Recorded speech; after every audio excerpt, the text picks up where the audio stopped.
Amigos en todo el país, bienvenidos a Mesa de Análisis Política y Actualidad, un programa del Sistema de Radio y Televisión de la Universidad Católica de Santiago de Guayaquil. Los saluda Alberto Franco. Usted está en sintonía de 1190 AM en radio, canal 42 en UHF y canal 74 en TV Cable. Estamos a 4 días de la consulta popular y las estrategias por captar el sí o el no se intensifican, así como también los cuestionamientos que se hacen a una de las preguntas del referéndum que cambiará el sistema de justicia. Para analizar este punto y otros más respecto al tema, tenemos en nuestro estudio al doctor Ángel Rubio Game, juez primero de Garantías Constitucionales y presidente de la Asociación de Empleados Judiciales del Ecuador, y el ingeniero Antonio Tramontana, analista político, conocido por todos en nuestro medio. Señores, bienvenidos y gracias por acompañarnos. Y para continuar previamente a nuestra entrevista, tenemos una nota sobre la consulta popular. A la medianoche de este miércoles 4 de mayo concluye el periodo de campaña para la consulta popular que se realizará el próximo sábado. 40 días establecidos para que los 53 actores políticos autorizados por el Consejo Nacional Electoral difundan sus posturas. 24 movimientos políticos u organizaciones sociales que apoyan el sí, 17 por el no y 12 que plantean respuestas mixtas. Del organismo electoral recibieron $5 millones para difundir equitativamente sus propuestas. De todos modos, algunos analistas reiteraron en la desigualdad de condiciones de los opositores frente a la postura gubernamental. Antes y luego de la convocatoria, se ha discutido con insistencia sobre la legalidad de la consulta, una futura administración de la justicia por parte del Ejecutivo y el intento de coartar la libertad de expresión, entre otras críticas.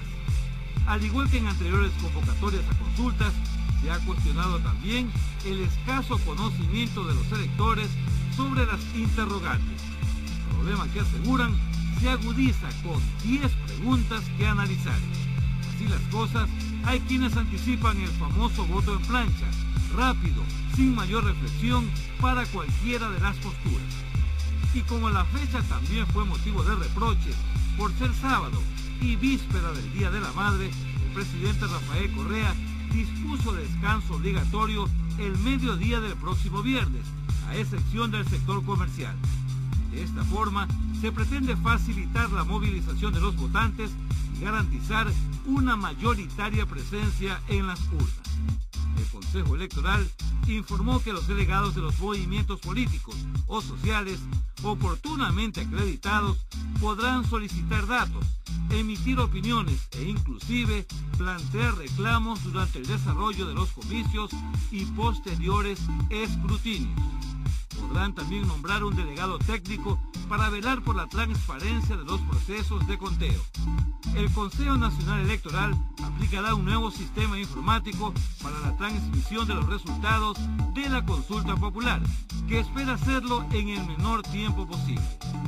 11.157.472 electores están convocados a las urnas.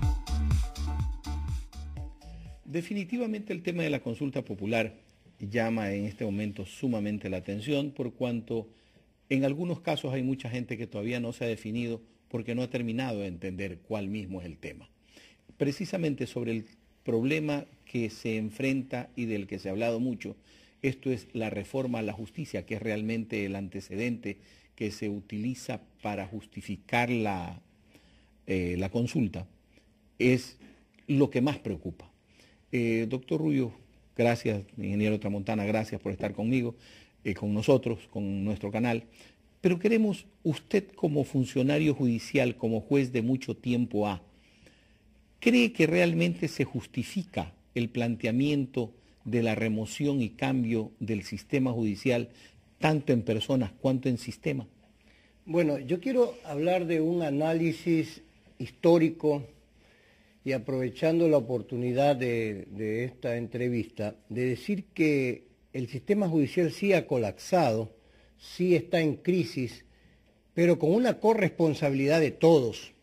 Realmente en el momento en que el sistema judicial no ha tenido un buen presupuesto, no ha tenido una buena ejecución, un buen gobierno, con mucho déficit de talento humano en cuanto a traer más gente a la judicatura, creándolas como organismo de justicia, entramos nosotros a concluir de que hay una corresponsabilidad. No solo el judicial es el responsable de esta crisis.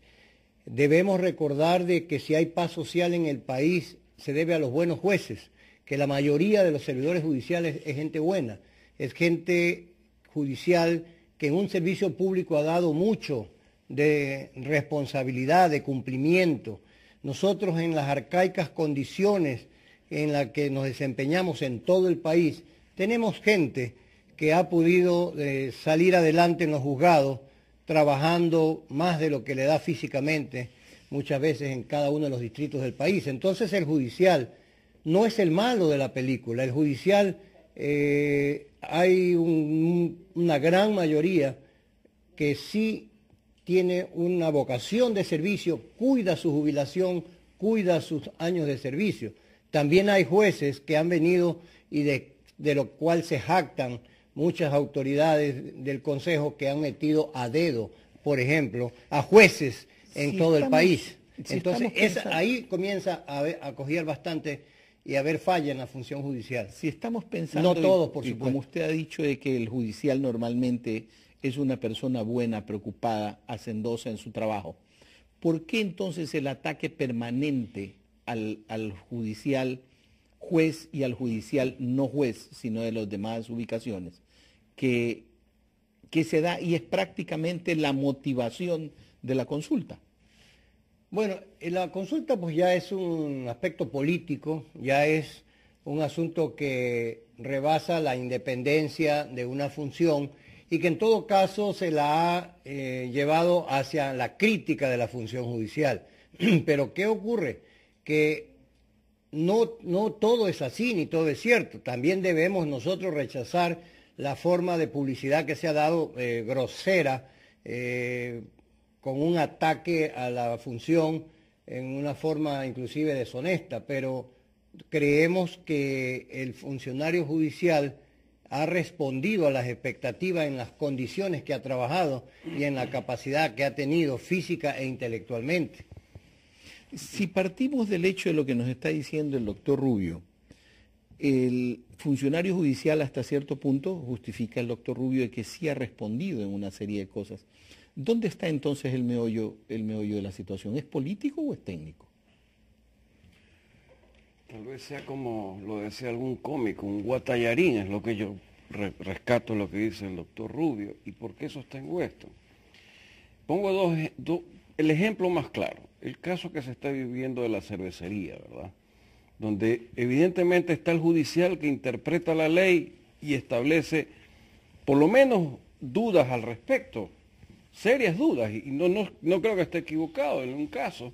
Y dentro de ese mismo caso se vio no solamente la afectación al sector privado, sino también al sector público con el ya famoso caso de Capac y la intervención del primer personero municipal. Entonces viene la pregunta, y cojamos el planteamiento del doctor Rubio, que es práctico. Ok, sistema colapsado, hombres buenos tratando de hacer en las condiciones más arcaicas, pero está en manos de un ser humano, que por género sea la o él, el determinar si se aplica o no la ley y sentar las bases de jurisprudencia a futuro. Entonces, si estos casos son visibles, la pregunta es, no solamente el judicial es el afectado, yo pregunto, ¿acaso también la Fiscalía no requiere de un reorden nuevamente? ¿O solamente solo el proceso judicial, lo que son los judiciales? Yo diría que todo tiene que cambiar. El tema no pasaría quizás en diferenciar una parte, la reestructuración de personas, o sea, de integración, y la otra, la reestructuración del sistema procesal, legal, etcétera. A ver, como ingeniero me iría por el lado del sistema, dentro del punto de vista de ingeniero y de mi formación.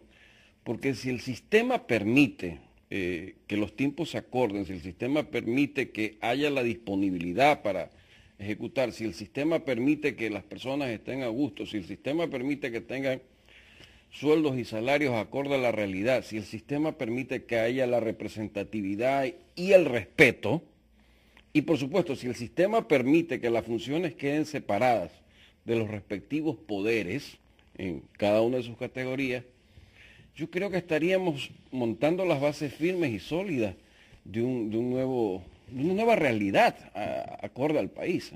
Ahí hay una posición del ingeniero Tramontana que podríamos tomarla de una posición externa a quienes tienen que ver o relación con la función judicial, en los cuales me encuentro inmerso yo también como abogado por mi actividad. ¿Usted qué piensa de esa posición? Es correctísimo y es muy acertado. Es que la reforma es al sistema por sobre todas las cosas, porque el ser humano, servidor público judicial, lo que hace es cumplir con lo que la ley y la legislación le dice. Entonces, nuestro sistema ha colapsado. Estamos en una etapa en la que ya no podemos satisfacer las necesidades sociales en el uso de la administración de justicia. Tenemos problemas laborales de la niñez, que poco se habla de ellos, se enfoca el área penal, pero el desarrollo que tenemos dentro de los juzgados, donde la carga procesal ya es inmensa, significa que el judicial ya no puede responder, por más que ha habido ciertos avances pequeños de creaciones de judicaturas, de la niñez, de lo laboral, pero el sistema nos bota que seguimos trabajando prácticamente a lápiz, prácticamente porque no tenemos herramientas para trabajar en un sistema que se dice oral, pero que no lo podemos hacer porque no tenemos los instrumentos necesarios. Al no haber la implementación, podríamos entonces exonerar hasta cierto punto al judicial en cualquiera de sus niveles, amanuense, secretario, juez, juez superior y juez supremo, de esta responsabilidad que se le ha imputado directamente a los jueces, porque el puchimbol del tema son los jueces. Bueno, no vamos a exonerar al juez ni al servidor judicial de la responsabilidad. Yo inicié diciendo que todos debemos ser responsables a la crisis que hemos llegado. En todo caso, el judicial sí yo puedo decir que ha tenido las virtudes que las he analizado anteriormente, pero que en todo caso también hay un complemento de gente que ha venido sin mayor experiencia a ser parte de una judicatura que de manera excepcional, como son puestos a dedo, como son temporales, adjuntos, no todos, siempre hay excepción, viene a ser una práctica diferente a la del judicial, al del judicial que sí es responsable. Y hay que decirlo sin miedo, porque este juez temporal no tiene la práctica diaria, no tiene la experiencia, y hay muchas veces hierros, hay problemas que nos ha llevado a molestias, a escándalos o a situaciones que nos incomodan a nosotros. Entonces, la responsabilidad necesariamente también debe caer sobre un organismo que es el que nos gobierna, el que nos vigila, supervisa, ¿El Consejo de la Judicatura? Que es el Consejo de la Judicatura, en donde tenemos en este momento una pugna diaria de mayoría y minoría, lo que hace a nosotros traernos con estos resultados difíciles para la administración de justicia. Gracias. Es momento de hacer una primera pausa en Mesa de Análisis. Estamos tratando precisamente el tema de las reformas legales que se plantean y que se avecinan luego de, si es que llega a triunfar el sí, en la consulta popular del próximo 7 de mayo. Volvemos inmediatamente con nuestros invitados sobre el tema que estamos tratando.